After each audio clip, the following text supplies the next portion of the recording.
সমস্ত প্রশংসা সে মহান রব্বুল আলামিনের, যার অশেষ দয়ায়, যার অশেষ রহমতে আমরা দীর্ঘ এক সপ্তাহ পর পবিত্রতম স্থান মসজিদে উপস্থিত হতে পেরেছি। সে মহান রব্বুল আলামিনের দরবারে শুকরিয়া জ্ঞাপন করি সবিলে আলহামদুলিল্লাহ। দুরূদ ও সালাম বর্ষিত হোক সে আখির নবী সাইয়্যিদুল মুরসালিন, খাতামান নবীন, শাফাতের কান্ডারি, মানবতার মুক্তির দূত জনাবে মুহাম্মদ রাসূলুল্লাহ সাল্লাল্লাহু আলাইহি ওয়াসাল্লাম। আমি আপনাদের সামনে পবিত্র কোরআনুল কারীমের ছোট্ট একটি সূরা তেলাওয়াত করেছি এবং ছোট্ট একটি হাদিস পাঠ করেছি। এই সূরা এবং হাদিসকে সামনে রেখেই আমি আমার আলোচনা ইতিরানোর চেষ্টা করব ইনশাআল্লাহ। আমা তৌফিক ইল্লা বিল্লাহ, আলাইহি তাওয়াক্কালতু ওয়া ইলাইহি উনীব। আজকের সংক্ষিপ্ত আলোচনার বিষয় হলো বিপদ যখন আসে, অর্থাৎ বিপদ মানুষের উপরে কেন আসে এবং সেই বিপদে আমাদেরকে কি করা উচিত, এ বিষয়ে সংক্ষেপে আলোচনা করার চেষ্টা করব ইনশাআল্লাহ। আমা তৌফিক ইল্লা বিল্লাহ, আলাইহি তাওয়াক্কালতু ওয়া ইলাইহি উনীব। মানুষের জীবনে আনন্দের মুহূর্ত রয়েছে, কষ্টের মুহূর্ত রয়েছে। মানুষ আনন্দের খবর শুনে সে খুশি হয়, দুঃখের খবর শুনে সে দুঃখিত হয়, দুঃখ পায়, কষ্ট পায়। এটাই হচ্ছে একজন দুনিয়াবী মানুষের বৈশিষ্ট্য। এবং কেউ যখন ক্ষতিগ্রস্ত হয় তখন মানুষকে তার জন্য ধৈর্য ধারণের উপদেশ দেওয়ার কথাও আল্লাহ রাব্বুল আলামিন আমাদেরকে শিক্ষা দিয়েছেন।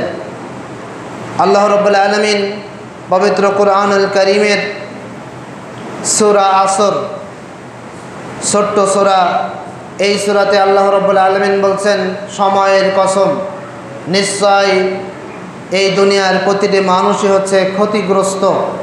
ইল্লাল্লাযীনা আমানু, তবে যারা ঈমান আনয়ন করেছে, ওয়া আমিলুস সালিহাত, এবং সৎ আমল করে, যারা আল্লাহর ইবাদত করে তারা ক্ষতিগ্রস্ত নয়। আর ওয়াতাওয়াসাউ বিল হক, যারা মানুষদেরকে হক পথের দাওয়াত দেয়, ওয়াতাওয়াসাউ বিস সবর, এবং যারা মানুষদেরকে ধৈর্যের উপদেশ দেয়, ধৈর্য ধারণ করার জন্য উৎসাহ দেয়, তাদের জন্য এই 4 শ্রেণীর ব্যক্তি ব্যতীত পৃথিবীতে সমস্ত মানুষই ক্ষতির মধ্যে রয়েছে। এ কথাই আল্লাহ রাব্বুল আলামিন পবিত্র কোরআনের ছোট্ট একটি সূরা আসরের ভিতরেই উল্লেখ করছেন। তো এই বিপদ আপদ মানুষের জীবনে এসে থাকে, আসবে, এবং এই অবস্থায় আমাদেরকে ধৈর্য ধারণ করতে হবে। এই বিষয়ের উপরেই আজকের আলোচনা। তবে বিপদ, আপনারা জানেন গত কয়েকদিন আগেই ঢাকার ক্যান্টনমেন্টের পাশের একটি মাইলস্টোন স্কুল অ্যান্ড কলেজ, এই কলেজে বিমান বিধ্বস্ত হয়ে অনেকজনই আহত এবং প্রায় 30-এর অধিক, বা অনেকেই বলছে তারও বেশি, সংখ্যাটা যাই হোক, অনেকজনই নিহত হয়েছেন, শহীদ হয়েছেন। এখানে নিহত নয় বরং শহীদ। রাসূলুল্লাহ সাল্লাল্লাহু আলাইহি ওয়াসাল্লাম 7 শ্রেণীর ব্যক্তিকে শহীদ বলে ঘোষণা করেছেন। তার মধ্যে এক শ্রেণী হচ্ছে আগুনে পুড়ে যাওয়া ব্যক্তিকে আল্লাহ রাসূল সাল্লাল্লাহু আলাইহি ওয়াসাল্লাম শহীদ হিসেবে ঘোষণা করেছেন। সুবহানাল্লাহ বিহামদিহি। সুতরাং এখানে যারা মারা গেছেন তারা পরকালে শহীদের সম্মানে তারা সেদিন পরকালে উঠবে। সুবহানাল্লাহ বিহামদিহি। তো এখানেই আমি মূলত যে বিষয়টি শুরুতেই বলতে চাই, যে বিপদ আমাদের উপরে আসার কয়েকটি কারণ রয়েছে। তার মধ্যে একটি কারণ হচ্ছে আমরা উপদেশ গ্রহণ না করা। নিজেদেরকে আল্লাহ তাআলা যে উপদেশ দিয়েছেন সেই উপদেশ আমরা যদি গ্রহণ না করি তাহলেই আমাদের উপরে বিপদ নেমে আসবে। তবে শুধুমাত্র যে ব্যক্তি অবাধ্য হয়েছে সে ব্যক্তিই যে বিপদে পড়বে এমনটা আল্লাহ তাআলা বলেননি, বরং বিপদ আসবে, এখানে যে কোনো ব্যক্তি সেই বিপদের সম্মুখীন হয়ে যেতে পারে। আল্লাহ রাব্বুল আলামিন পবিত্র কুরআনুল কারীমের সূরা তাওবার 126 নম্বর আয়াতে বিপদ আসার কারণ বা বিপদ আসে এ সম্পর্কে তিনি বলছেন, আওয়ালা ইয়ারাউনা আন্নাহুম ইফতানুনা ফি কুল্লি আমিন মাররাতান আও মাররাতাইন। আল্লাহ তাআলা বলছেন, তারা কি লক্ষ্য করে দেখে না যে আমি তাদেরকে প্রতি বছর একবার অথবা দুইবার বিপদে আপতিত করে থাকি। সুম্মা লা ইয়াতুবুন, অথচ তারা তওবা করে না। ওয়াহুম লা ইয়াযাক্কারুন, এবং তারা উপদেশও গ্রহণ করে না। এই যে এতগুলো শিশু মারা গেল, এতগুলো মানুষ মারা যাচ্ছে, চোখের সামনে কত মানুষ মরে গেল, এবং আমাদের এই তো 2-3 দিন আগেই এই আপনাদেরই মহল্লারে একজন ছোট ভাই, নাম তার তারিক, সেও চলে গেল, অথচ সে বিবাহ জীবনেও যেতে পারেনি, এখনও সামান্য কেবল সে ছাত্র, অথচ দুনিয়া থেকে চলে যেতে হয়েছে। অথচ আমি আপনি তো তার চেয়েও বয়স বেশি পেয়েছি, আল্লাহ আমাদের সেই বয়স দিয়েছেন, কিন্তু আমরা এই বয়সটাকে, এই সময়টাকে কি কাজে লাগাতে পেরেছি? পারিনি। এজন্যই আল্লাহ তাআলা বলছেন, ওয়াল আসর, সময়ের কসম, ইন্নাল ইনসানা লাফি খুসর, মানুষ ক্ষতির মধ্যে রয়েছে, সমস্ত মানুষ ক্ষতির মধ্যেই রয়েছে, যারা ঈমান আনে এবং সৎ আমল করে তারা ব্যতীত। তো কই, আমরা তো এখান থেকে শিক্ষা নেইনি। ওই জানাজাতে অনেক মানুষ হয়েছিল কলেজ মাঠে, কই তারা তো কেউই আসরের পরে জামাত হয়েছে, তারা তো কেউ মাগরিবের নামাজে আসেনি, বা তারা আসরের নামাজ পড়ে যে ওই জানাজায় উপস্থিত হয়নি। তার মানে বোঝা যাচ্ছে এটা থেকে আমরা শিক্ষা গ্রহণ করিনি। আল্লাহ তাআলা এই কথাই বলছেন যে সুম্মা লা ইয়াতুবুন, তারা এই বিপদ দেখেও তওবা করে না, ওয়ালাহুম ইয়াযাক্কারুন, এবং তারা এই বিপদ দেখেও, এই মানুষের মৃত্যু দেখেও তারা উপদেশ গ্রহণ করে না। এই কথাই আল্লাহ রাব্বুল আলামিন আমাদেরকে সূরা তাওবার 126 নম্বর আয়াতের ভিতরেই উল্লেখ করছেন। তাহলে বিপদ আমাদের নিকটে আসে আমাদের নাফরমানির কারণে, আমাদের শুকরিয়া না আদায় করার কারণে, এবং অবাধ্য আচরণ করার কারণেই আল্লাহ রাব্বুল আলামিন আমাদের উপরে এভাবেই বিভিন্ন সময়ে বিপদ আপদ, যেমন বিমান বিধ্বস্ত এবং নানা ধরনের বিপদ আমাদের উপরে এসে থাকে। আল্লাহ রাব্বুল আলামিন সূরা নাহলের 112 নম্বর আয়াতে বলছেন, ওয়াদারাবাল্লাহু মাসালান ক্বরিয়াতান কানাত আমিনাতাম মুতমাইন্নাহ। আল্লাহ তাআলা বলছেন যে তিনি একটি জনপদের, একটি গ্রামের দৃষ্টান্ত দিচ্ছেন। কানাত আমিনাতাম মুতমাইন্নাহ, তারা ছিল শান্তিতে, নিরাপদে, তারা সেখানে নিশ্চিন্তে নিরাপদে বসবাস করত।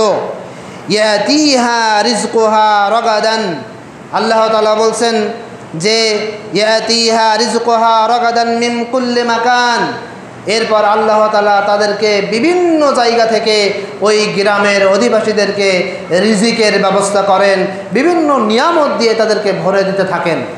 আল্লাহ তাআলা ওই গ্রামবাসীকে, ওই দেশবাসীকে আল্লাহ তাআলা নিয়ামত রাজি দিয়ে থাকেন। ফাকাফারাত বিআনউমিল্লাহ, এরপর আল্লাহ তাআলা বলছেন এরপরে এক সময় তারা আল্লাহ তাআলার নাফরমানি করে। ফাকাফারাত বিআনউমিল্লাহ, আল্লাহ যে তাদেরকে নিয়ামত দিয়েছেন সেই নিয়ামতকে তারা অস্বীকার করে বসে। ফাযাকাল্লাহু লিবাসাল জু'i ওয়াল খাউফি বিমা কানু ইয়াসনাউন, এরপর আল্লাহ রাব্বুল আলামিন বলছেন, ফলে তারা যখন আল্লাহ তাআলাকে অস্বীকার করে বসে, তখনই আল্লাহ তাআলা তাদের উপরে বিভিন্ন রকমের, বিশেষ করে ক্ষুধা এবং ভয়ভীতির মাধ্যমে তাদেরকে বিপদে ফেলে থাকেন। এ কথা আল্লাহ রাব্বুল আলামিন সূরা নাহলের 112 নম্বর আয়াতের ভিতরেই উল্লেখ করছেন। তাহলে মানুষ যখন নাফরমানিমূলক কাজ করতে থাকে, মানুষ যখন আল্লাহ তাআলার অবাধ্য হয়ে যায়, তখনই আল্লাহ রাব্বুল আলামিন আমাদেরকে এই বিপদ দিয়ে স্মরণ করিয়ে দেন যে তোমাদের এই দুনিয়ার জীবন চিরস্থায়ী নয়, বরং চলে যেতেই হবে। মাইলস্টোনের ওই স্কুলের যে ছেলেগুলো মারা গেল, তারা ছোট্ট ছোট্ট শিশু, কারোর বয়স 9, কারোর বয়স 12, কারোর বয়স 5, অথচ আমাদের বয়স তো 60-70 হয়েছে। আমরা এই জমিনে বিচরণ করছি, অথচ তারা তো এই ছোট্ট শিশু অবস্থাতেই তাদের আমল নামাই শুরু হয়নি, তার আগেই তাদেরকে এই পৃথিবী থেকে বিদায় দিতে হয়েছে। এই দুনিয়ার নাজ নিয়ামত, এই আনন্দ ফুর্তি তারা ভোগ করার আগেই এই পৃথিবী থেকে বিদায় হয়ে যেতে হয়েছে। এগুলো থেকে আমরা শিক্ষা যদি না নেই, তাহলে আর কোনো কিছুই শিক্ষা নেওয়ার কোনো পথ নেই। আল্লাহ রাব্বুল আলামিন পবিত্র কুরআনুল কারীমের সূরা রুমের 41 নম্বর আয়াতে বলছেন, 30 নম্বর সূরার 41 নম্বর আয়াতে, যাহারাল ফাসাদু ফিল বাররি ওয়াল বাহরি বিমা কাসাবাত আইদিন নাস। আল্লাহ রাব্বুল আলামিন বলছেন, যাহারাল ফাসাদু ফিল বাররি ওয়াল বাহর, এই জমিনে এবং জলে এবং স্থলে, অর্থাৎ যে কোনো জায়গায় মানুষ, আমরা কিছুদিন আগে দেখেছি ইন্দোনেশিয়ার একটি জাহাজ সমুদ্রের মাঝে তাতে আগুন ধরে, যে সেই পুরো জাহাজটাই আগুনে ডুবে গেছে, পুড়ে ছাই হয়ে গেছে।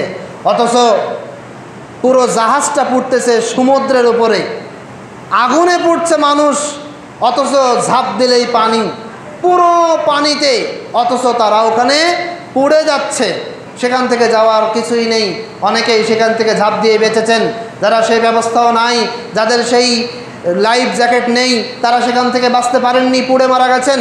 মাত্র 7-8 দিনের আগের ঘটনা, যেটা ইন্দোনেশিয়ার একটি জাহাজে ঘটনা ঘটেছে। তাই তো আল্লাহ রাব্বুল আলামিন বলছেন, যাহারাল ফাসাদু ফিল বাররি ওয়াল বাহরি বিমা কাসাবাত আইদিন নাস। শুধুমাত্র এই জমিনে যে বিপদ হবে সেটা নয়, বরং নদীর ভিতরেও, সাগরের ভিতরেও বিভিন্ন বিপদ চলে আসবে। যখন এই বিপদ আসবে, এটা হচ্ছে বিমা কাসাবাত আইদিন নাস, এটা মানুষেরই কামাই করা, এটা মানুষেরই অন্যায়ের ফল। আল্লাহ তাআলা বলছেন বিমা কাসাবাত, আল্লাহ তাআলা বলছেন যে বিমা কাসাবাত আইদিন নাস, এটা মানুষই অর্জন করেছে, নিজের কৃতকর্মের ফসল। যে বিমান বিধ্বস্ত হয়েছে, বলা হচ্ছে সেই বিমান নাকি আজ থেকে 60 বছর আগের বিমান, যে বিমান অচল, চালানোর কথা নয়, ফেলে দেওয়ার কথা। কিন্তু বিমান বাহিনী এবং রাজনীতিবিদেরাই সেই টাকাগুলো, বিমান কেনার টাকা নিজেরা খেয়ে সেই বিমান কিনেছে নরমাল, এবং তা যে মেরামত করার যে টাকা পয়সা দরকার তা সে নিজেরাই খেয়ে নিয়েছে। তাহলে বিমানটা কী করে হবে? এই যে নিজেদেরই কর্মের ফসল এই সাধারণ জনগণ ভোগ করছে। সুতরাং আল্লাহ রাব্বুল আলামিন বলছেন যে বিমা কাসাবাত আইদিন নাস, মানুষের যা কিছু বিপদ হয়ে থাকে এগুলো সব কিছুই আমাদেরই কর্মের ফসল, আমরাই এগুলো বিপদ ডেকে আনি। আল্লাহ রাব্বুল আলামিন বলছেন, লিউযীকাহুম বা'দাল্লাযী আমিলু লাআল্লাহুম ইয়ারজিউন। আর তোমাদেরকে এই কর্মের স্বাদ আস্বাদন করানো হয়, এই যে শাস্তি কিছুক্ষণ দেওয়া হয় বা বিপদ আপদ তোমাদেরকে এজন্য দেওয়া হয় যে লাআল্লাহুম ইয়ারজিউন, যাতে তোমরা ফিরে আসো, যাতে তোমরা হেদায়েত পাও, তোমরা ফিরে আসো আল্লাহর রাস্তায়। যে মৃত্যুবরণ করতে হবে, মরে যেতে হবে, সে গেছে আমাকেও যেতে হবে, এটা যেন স্মরণ করতে পারো, আল্লাহর রাস্তায় ফিরে আসতে পারো। এই কারণেই তোমাদের নিকটে এই সকল বিপদ আপদ জমিনে জলে স্থলে আল্লাহ তাআলা দিয়ে থাকেন। সূরা রুম 30 নম্বর সূরার 41 নম্বর আয়াতে আল্লাহ রাব্বুল আলামিন এই কথা বলছেন। এছাড়াও সূরা আশ-শুরা 42 নম্বর সূরা 30 নম্বর আয়াতে বলছেন, ওয়ামা আসাবাকুম মিন মুসিবাতিন ফাবিমা কাসাবাত আইদিকুম ওয়া ইয়াফু আন কাসীর। একই কথাই আল্লাহ তাআলা বলছেন যে তোমাদের মাঝে যখন কোনো বিপদ ঘটে তা তোমাদের নিজেদেরই কৃতকর্মের ফল। এটা আল্লাহ তাআলা আমাদের উপরে চাপিয়ে দেন নাই, বরং আমরাই নিজেদের উপরেই চাপিয়ে নিয়েছি, আমাদের উপরেই এই বিপদ আমরা নিজেরাই কৃতকর্মের ফলে আমরা ঘটিয়েছি। সুতরাং সার কথা হচ্ছে, পৃথিবীর যে কোনো জায়গায়, যে কোনো স্থানে বিপদ আসুক না কেন, এই বিপদ আমাদের নিজেদের কৃতকর্মের ফল। এ কথাই আল্লাহ রাব্বুল আলামিন অত্র কোরআনুল কারীমের আয়াতগুলোর মাধ্যমেই আমাদেরকে স্মরণ করিয়ে দিচ্ছেন। এছাড়াও বিপদ আসে মানুষের পাপের কাফফারা স্বরূপ। বিপদের মাধ্যমে আল্লাহ তাআলা মানুষের পাপকে মিটিয়ে থাকেন। হযরত সাঈদ ইবনে আবি ওয়াক্কাস রাদিয়াল্লাহু আনহু থেকে বর্ণিত, তিনি বলেন, রাসূলুল্লাহ সাল্লাল্লাহু আলাইহি ওয়াসাল্লাম বলেছেন, আশাদ্দুন নাসি বালাআল আম্বিয়া। আল্লাহ রাসূল সাল্লাল্লাহু আলাইহি ওয়াসাল্লাম বলছেন যে পৃথিবীতে সমস্ত মানুষের চেয়ে সমস্ত মানুষের মধ্যে সবচেয়ে বেশি পরিমাণে বিপদ আপদ দিয়ে থাকেন নবী রাসূলদেরকে। আল্লাহ তাআলা পৃথিবীতে সমস্ত মানুষের মধ্যে নবী রাসূলদেরকেই বিপদ দিয়ে থাকেন। তারপরে বলছেন সুম্মাল আমসালু ফাল আমসাল, অতঃপর তার সে নিম্নমানের, এরপরে তার সে নিম্নমানের ব্যক্তিদেরকে আল্লাহ তাআলা বিপদ আপদ দিয়ে পরীক্ষা করে থাকেন। এরপরে বলছেন ইবতালার রাজুল আলা হাসাবি দীনিহি ফাইন কানা ফি দীনিহি সুলবান ইশতাদ্দা বালাউহু। আল্লাহ রাসূল সাল্লাল্লাহু আলাইহি ওয়াসাল্লাম বলছেন ইবতালার রাজুল আলা হাসাবি দীনিহি। আল্লাহ রাসূল সাল্লাল্লাহু আলাইহি ওয়াসাল্লাম বলছেন যার যেমন ঈমান, মানুষ তার দিনের পরিমাণ অনুযায়ী মানুষকে তার দিনের তার ঈমানের পরিপূর্ণতার অনুযায়ী তাকে বিপদগ্রস্ত করা হয়। রাসূল সাল্লাল্লাহু আলাইহি ওয়াসাল্লাম বলছেন যার যেমন ঈমান তার বিপদ তত বেশি। আল্লাহ রাসূল সাল্লাল্লাহু আলাইহি ওয়াসাল্লাম এই কথাই বলছেন যে যার যেমন ঈমান, আল্লাহ রাসূল বলছেন ফাইন কানা ফি দীনিহি সুলবান, যে ব্যক্তির ঈমান খুবই মজবুত, ইশতাদ্দা বালাউহু, তার বিপদ হয় বড় বড়। এরপরে বলছেন ওয়াইন কানা ফি দীনিহি রুক্কাতান, আর যার ঈমান হালকা, ইবতুলিয়া আলা কদরি দীনিহি, তার বিপদ হয় হালকা হালকা। স্বয়ং রাসূলুল্লাহ সাল্লাল্লাহু আলাইহি ওয়াসাল্লাম আমাদেরকে এই বিপদ আমাদের উপরে কেন আসে সেটা আমাদেরকে স্মরণ করিয়ে দিচ্ছেন। অথচ আমরা বেশিরভাগ লোক বলে থাকি যে এত ইবাদত করি আল্লাহর, আর আমারই বিপদ দিল, এটা বলে থাকি। এই যে কিছুদিন আগেই গত জুমাতেই মনে হয় পরীক্ষার রেজাল্ট সম্পর্কে আলোচনা করলাম। তা এক বগুড়ার একটা মেয়ে সে আহাজারি করছে আর বলছে যে আমি এত নামাজ কালাম পড়ি আর আল্লাহ আমাকেই ফিলাস দিল না, এভাবে বলছে। আল্লাহ আমি তো নামাজ কালাম ছাড়িনি, মানে আল্লাহকে এমনভাবে দোষারোপ করছে যে আমি তো নামাজ কালাম পড়ি আল্লাহ, তা আমি কেন ফেল করলাম। ওই আসলে ফেল করছে না প্লাস পাইছে, পরে শুনলাম নাকি যে ওই 80 পায়নি, এতেই তার এত আফসোস। সে অভিযোগ দিচ্ছে যে আল্লাহ আমি এত নামাজ কালাম পড়ি আর আমি এত নাম্বার কম পেলাম, আমাকেই নাম্বার কম দেওয়া লাগলো। এভাবেই সে আল্লাহর নিকটে অভিযোগ করছে। এটা একটি উদাহরণ মাত্র। অথচ গ্রামে মহল্লায় যে ব্যক্তি অসুস্থ হয় সে যদি একটু নামাজ গুজারি হয় তাহলে তার অভিযোগের শেষ নেই যে আর নামাজ কালাম পড়বো না, নামাজ কালাম পড়ি বলেই আল্লাহ বেশি বিপদ আপদ দেয়। এই যে আমাদের এগুলো হচ্ছে আচরণ বা ব্যবহার আমরা বলে থাকি। অথচ স্বয়ং রাসূলুল্লাহ সাল্লাল্লাহু আলাইহি ওয়াসাল্লাম আমাদেরকে বলতে চাচ্ছেন যে পৃথিবীতে আসাদ্দুন নাসি বালা আল আম্বিয়া, পৃথিবীতে যত মানুষ এসেছে সমস্ত মানুষের মধ্যে বিপদ আপদ বেশি দিয়ে থাকেন বা বেশি দিয়েছেন নবী রাসূলদেরকে। সবচেয়ে কঠিন কঠিন বিপদ দিয়েছেন নবী রাসূলদেরকে। রাসূলুল্লাহ সাল্লাল্লাহু আলাইহি ওয়াসাল্লাম যখন জন্মগ্রহণ করলেন তার জন্মের 6 মাস আগেই তার পিতা আব্দুল্লাহ পৃথিবী থেকে বিদায় নিয়েছেন। তিনি যখন পৃথিবীতে আসলেন তার 6 বছর পরেই প্রিয় মা আমেনা চলে গেলেন।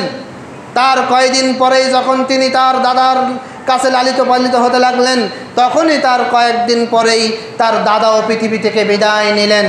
এভাবে রাসূল সাল্লাল্লাহু আলাইহি ওয়াসাল্লামের জীবনটা হয়েছে এতিম অবস্থায় এবং তার বিপদের শেষ নেই।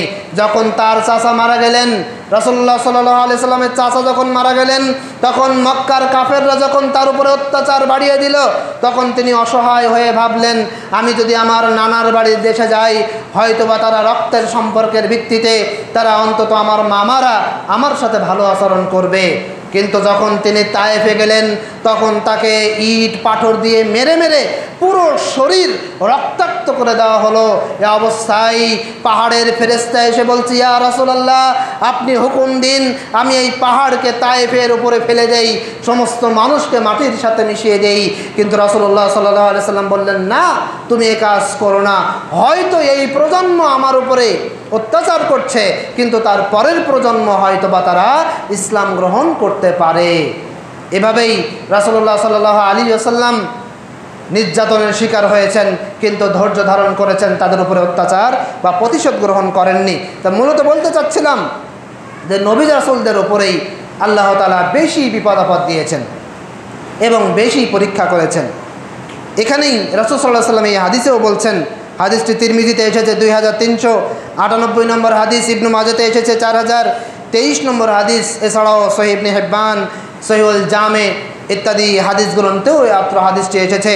এখানে রাসূল সাল্লাল্লাহু আলাইহি ওয়াসাল্লাম বোঝাতে চাচ্ছেন, যার যত ঈমান বেশি, যে আল্লাহকে যত বেশি, যে ব্যক্তি আল্লাহর যত বেশি ইবাদত করবে, আল্লাহর নিকটবর্তী হওয়ার চেষ্টা করবে, আল্লাহ তাআলা তাকে বেশি করে পরীক্ষা করে দেখবেন যে সে আল্লাহ তাআলাকে আসলেই ভালোবাসে কিনা, এটা সে দেখবেন। যেমন আরেকটা উদাহরণ দেই, যে যেমন আমি এই যে আপনাদেরই পশ্চিম পাড়ার ছেলে আরিফ হোসেন, আপনারা চেনেন, তার একটা মাদ্রাসা করেছে এবছর। সেই মাদ্রাসাতে আমরা প্রতি মাসেই একটা করে পরীক্ষা নেই। তা ছাত্রছাত্রী বিরক্ত হয়ে বলছে, প্রতি মাসে পরীক্ষাতে পারা যায়, প্রতি মাসে ভালো লাগে না।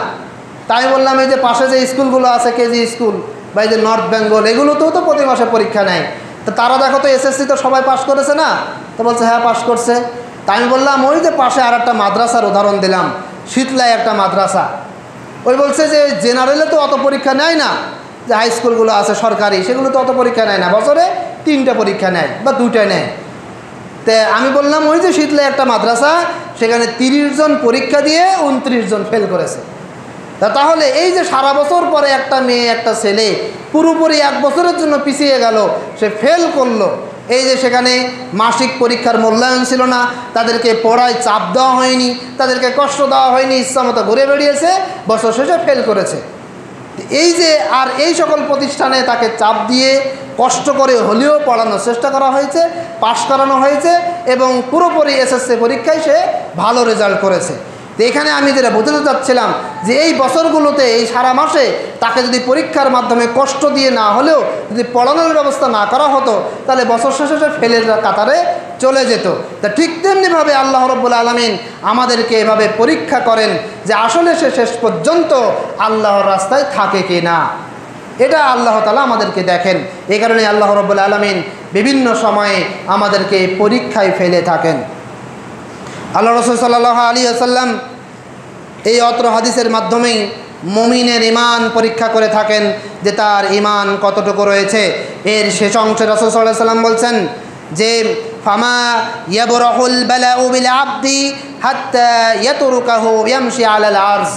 আল্লাহ রাসূল সাল্লাল্লাহু আলাইহি ওয়াসাল্লাম বলছেন, এভাবেই আমার বান্দাকে পরীক্ষা করতে করতে, বিপদ দিতে দিতে এমন একটি অবস্থা হয়ে দাঁড়ায় যে এমশি আলাল আরজি ওয়ামা আলাইহি খতিয়াতুন, সে জমিনে বিচরণ করে অথচ তার আমলনামায় কোনোই পাপ নেই।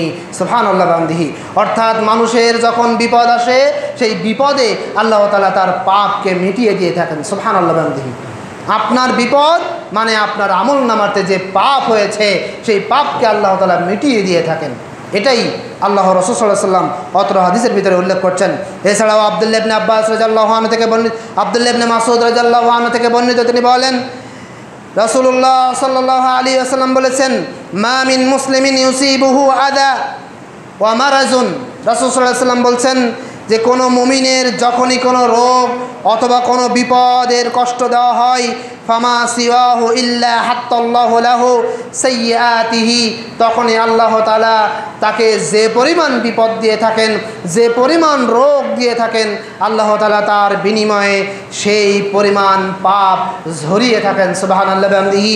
এমনকি রাসূল সাল্লাল্লাহু আলাইহি ওয়াসাল্লাম বলছেন যে কামা তাহুত্তু শাজারাতু ওয়ারাকাহা, আল্লাহ তাআলা তার আমলনামা থেকে তার পাপগুলোকে এমনভাবে ঝরিয়ে ফেলেন, কামা তাহুত্তু শাজারাতু ওয়ারাকাহা, যেমনভাবে শুকনা গাছ থেকে পাতা ঝরে পড়ে যায়। সুবহানাল্লাহ বান্দি। শুকনা গাছে আপনি ঝাঁকা দেওয়া মানেই পাতা একেবারেই সব পড়ে যাওয়া। ঠিক তেমনিভাবেই একজন বিপদগ্রস্ত ব্যক্তির আমলনামা থেকে তার পাপগুলোকে আল্লাহ তাআলা এভাবেই শুকনা পাতার মতো ঝরিয়ে দিয়ে থাকেন। অত্র হাদিসটি বুখারীতে এসেছে 5660 নম্বর হাদিস। এটার একটাই কারণ যে বিপদ যখন আসে বান্দার, তখন সে যদি আল্লাহ তাআলার উপরে ধৈর্য ধারণ করে, এই বিপদে সে যদি আল্লাহ তাআলার উপরে বিরক্ত না হয়, তাহলেই আল্লাহ তাআলা তাকে এই প্রতিদানগুলো দিয়ে থাকবেন। এছাড়াও আল্লাহ রাসূল সাল্লাল্লাহু আলাইহি ওয়াসাল্লাম বলছেন, এই বালা মুসিবত আসে বান্দার মঙ্গলের জন্য, যে হাদিসটি আমি খুতবার শুরুতেই পাঠ করেছি, যে রাসূল সাল্লাল্লাহু আলাইহি ওয়াসাল্লাম বলছেন, মান ইউরিদুল্লাহু বিহি খায়রান, আল্লাহ তাআলা যার কল্যাণ চান, ইউসিবু মিনহু, আল্লাহ তাআলা তাকেই বিপদে ফেলান। রাসূলুল্লাহ সাল্লাল্লাহু আলাইহি ওয়াসাল্লাম অত্র হাদিসে বলছেন, বুখারীর 5645 নম্বর হাদিস, এখানেই বলছেন মান ইউরিদুল্লাহু বিহি খায়রান, আল্লাহ তাআলা যার কল্যাণ চান, ইউসিবু মিনহু, তাকেই আল্লাহ তাআলা বিপদ আপদ দিয়ে পরীক্ষা করে থাকেন, বিপদ দিয়ে থাকেন, যাকে আল্লাহ তাআলা ভালোবাসেন। এছাড়াও রাসূলুল্লাহ সাল্লাল্লাহু আলাইহি ওয়াসাল্লাম বলছেন, আন আবি ইয়াহইয়া সুআইব ইবনে সিনান, ইয়াহইয়া সুআইব ইবনে সিনান থেকে বর্ণিত, তিনি বলছেন রাসূল সাল্লাল্লাহু আলাইহি ওয়াসাল্লাম বলেছেন যে আজাবান লি আমরিল মুমিনিন, মুমিনের বিষয়টা অত্যন্ত আশ্চর্যজনক। ইনিমরুহু কুল্লুহু লাহু খায়রুন, কেননা মুমিনের প্রত্যেকটা বিষয়ই হচ্ছে কল্যাণকর, মুমিনের প্রতিটা বিষয়ই হলো কল্যাণকর। ওয়ালাইসা যালিকা লিআহাদিন ইল্লা লিল মুমিন, তবে মুমিন ব্যতীত অন্য কোনো ব্যক্তির জন্য তার কোনো কাজই কল্যাণকর নয়, সবই অকল্যাণকর যদি সে মুমিন না হয়। তবে মুমিন ব্যক্তির জন্য তার দুনিয়ার সমস্ত কিছুই কল্যাণকর। কিভাবে? রাসূল সাল্লাল্লাহু আলাইহি ওয়াসাল্লাম বলছেন, ইন আসাবাতুহু সাররাউ শাকারা, যখন মুমিন ব্যক্তির কোনো বিপদ আসে তখন সে আল্লাহর শুকরিয়া আদায় করে। মুমিন ব্যক্তির যখন ইন সাররাউ শাকারা, যখন তার কোনো সুসংবাদ আসে তখন সে শুকরিয়া আদায় করে। সে যখন আনন্দিত হয় তখন সে আল্লাহর শুকরিয়া আদায় করে, আল্লাহর শুকরিয়া সেজদা দেয়। এরপরে বলছেন ফাকানা খায়রাল লাহু, এটাই তো তার জন্য কল্যাণকর। ওয়া ইন আসাবাতুহু যাররাউ সাবারা, আর যখন সে বিপদগ্রস্ত হয় ফাকানা খায়রান লাহু, তখন সে সবরন, সে ধৈর্য ধারণ করে। আর এই ধৈর্য ধারণ করার কারণেই আল্লাহ তাআলার পক্ষ থেকে তার উপরে রহমত বরকত নাজিল হয় এবং এটাই তার জন্য কল্যাণকর হয়। সুবহানাল্লাহ বান্দিহি, এই কথাই রাসূল সাল্লাল্লাহু আলাইহি ওয়াসাল্লাম অত্র হাদিসে বলছেন। মুসলিমের 2999 নম্বর হাদিসেই উল্লেখিত হয়েছে অত্র হাদিসটি। আল্লাহ রাসূল সাল্লাল্লাহু আলাইহি ওয়াসাল্লাম আমাদেরকে এই অত্র হাদিসের মাধ্যমে বলতে চাইলেন যে মুমিন ব্যক্তি যখনই সে কোনো আনন্দের বিষয় দেখবে, যখনই সে আনন্দিত হবে তখনই আল্লাহর শুকরিয়া আদায় করবে, এবং যখনই কোনো বিপদ আসবে আমাদের উপরে তখনই সে হতাশা হবে না, বরং আমাদেরকে আল্লাহ তাআলার নিকটে ধৈর্য ধারণ করতে হবে এবং এ বিষয়ে আল্লাহর ফয়সালাকেই মেনে নিতে হবে।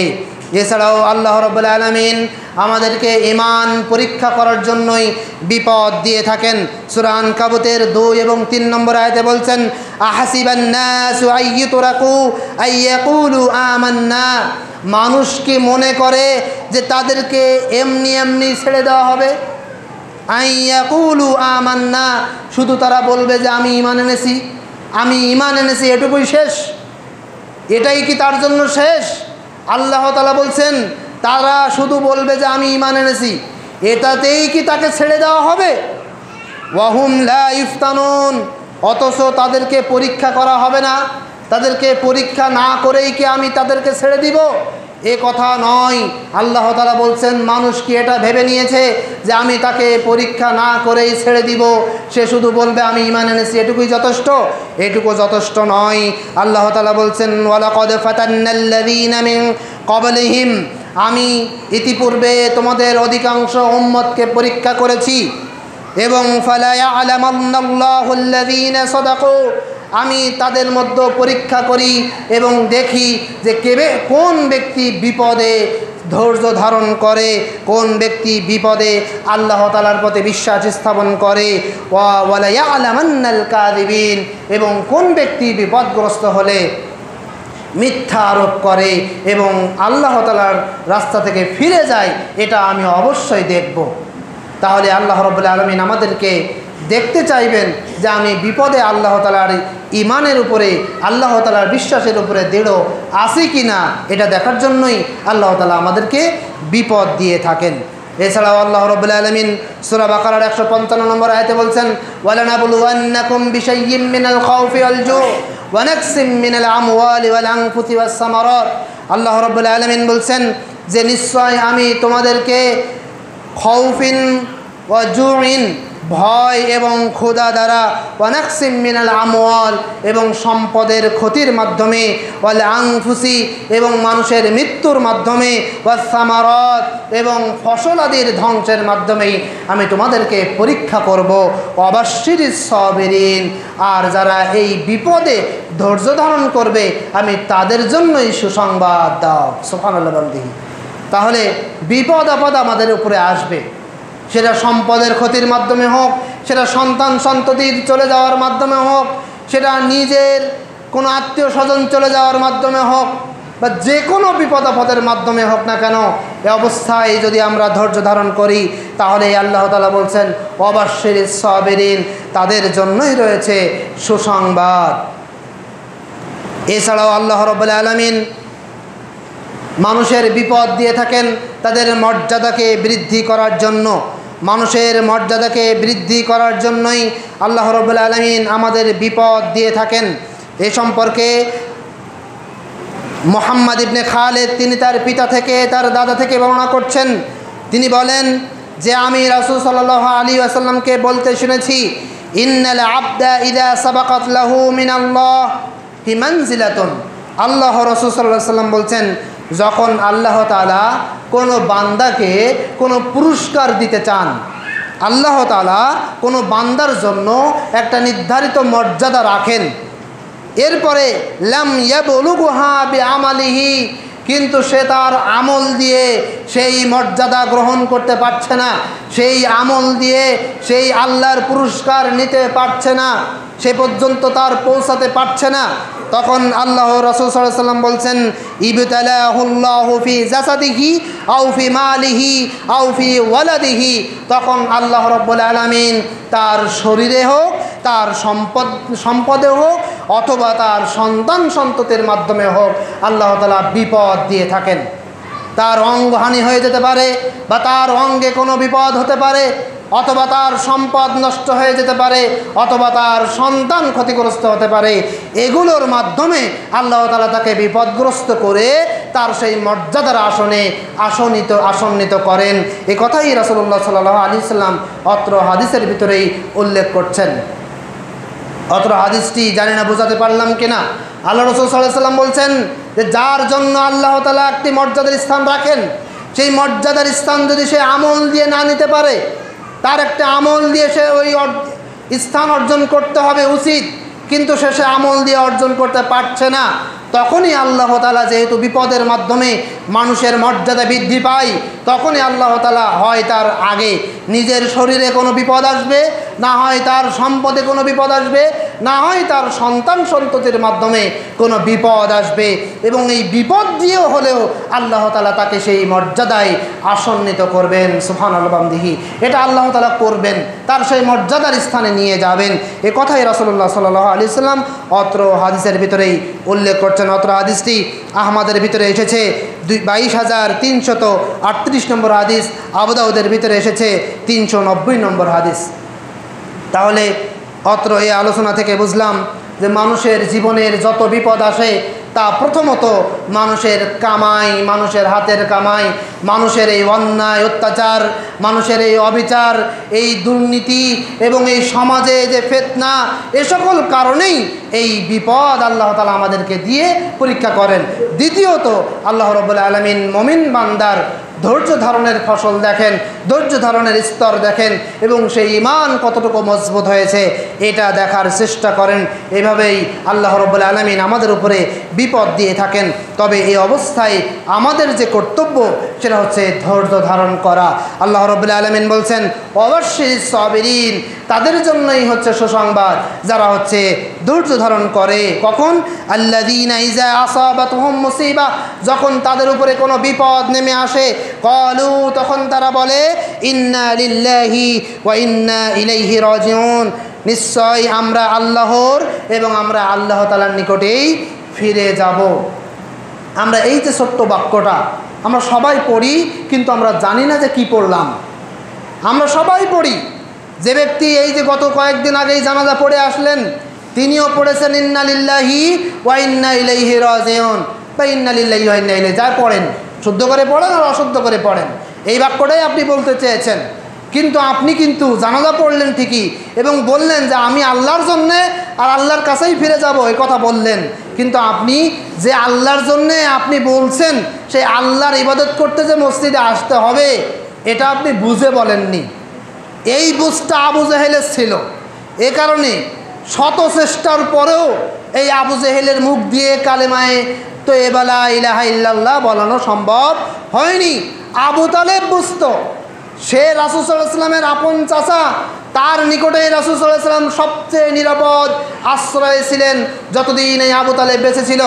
এরপরেও আবু তালেব তার মৃত্যুর শিয়রে বসা থাকা অবস্থায় রাসূল সাল্লাল্লাহু আলাইহি ওয়াসাল্লাম যখন বললেন, চাচা আপনি শুধু এই কালেমায়ে তয়্যিবা পাঠ করুন, আমি পরকালে আপনার জন্য জান্নাতে যাওয়ার জামিনদার হব, আমি দেখব কী করে আপনাকে জান্নাতে নিতে হয়, আল্লাহর কাছে আমি জামিনদার হব। কিন্তু তিনি সেই কালেমা পাঠ করেননি। আবু জেহেল মাথার কাছে বসে বলছে, আবু তালেব তুমি মরার আগ মুহূর্তে তুমি কি তোমার ধর্ম পরিবর্তন করবে? এটা কি হতে পারে? এটা আমরা মেনে নিতে পারছি না।